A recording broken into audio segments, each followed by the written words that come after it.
Mr. President, distinguished council members, ladies and gentlemen.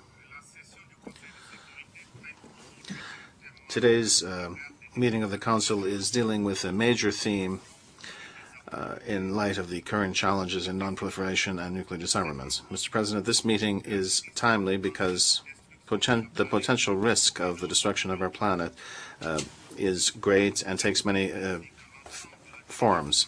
Therefore, I would like to express my appreciation to the U.S. delegation for taking this initiative of organizing this debate. Mr. President, international security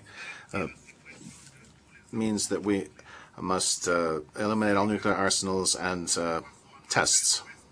We would call for strict compliance with the NPT and non-proliferation. The devastating, irreversible effects of nuclear weapons should give us one more source of motivation. Mr. President, collective security implies respect by all of international norms, of the values of justice and equity. We also need to do some deeper thinking in the following areas: how to persuade states to give up acquiring WMDs at a time when nuclear programs are being developed and tests are being carried out by other countries. How do you conceive a civilian nuclear program without causing suspicion and mistrust? How do you prevent nuclear materials from falling into rough and irresponsible hands? Stopping the illicit trafficking of nuclear, biological, or chemical weapons by non-state actors or terrorist groups is, in fact, a credible threat for all of mankind. Therefore, it's important to pool and to intensify our efforts to provide for the effective implementation of measures taken to combat this scourge. Our collective responsibility has been engaged, of course, and we must therefore assume it fully with courage and perseverance. The mobilization of all states, of regional and sub-regional organizations, of civil society, and leaders of public opinion is vital.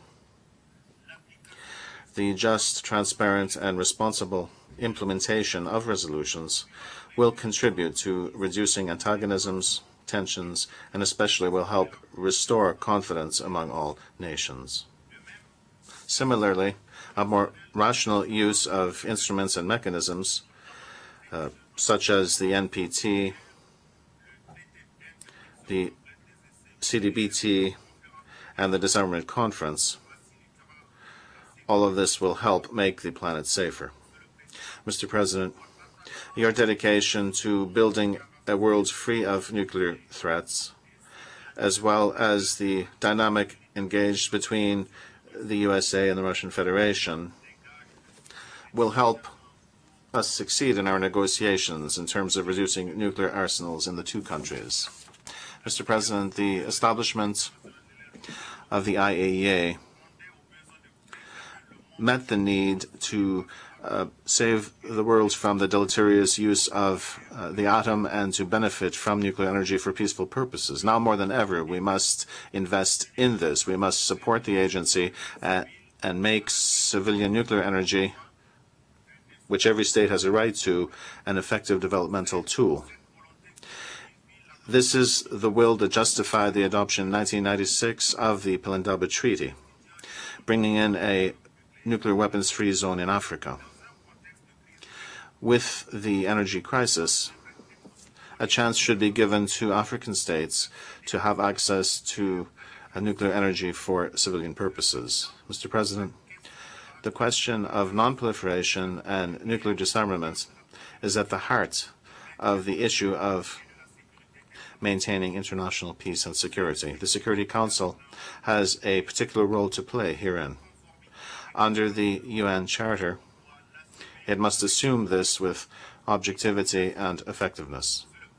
Mr. President, well aware of the force of your convictions, your personal commitment for multilateralism, your opinions, and your courageous initiatives on disarmament, I remain convinced that you will be able to assume the necessary leadership for the implementation of the deliberations today. And along these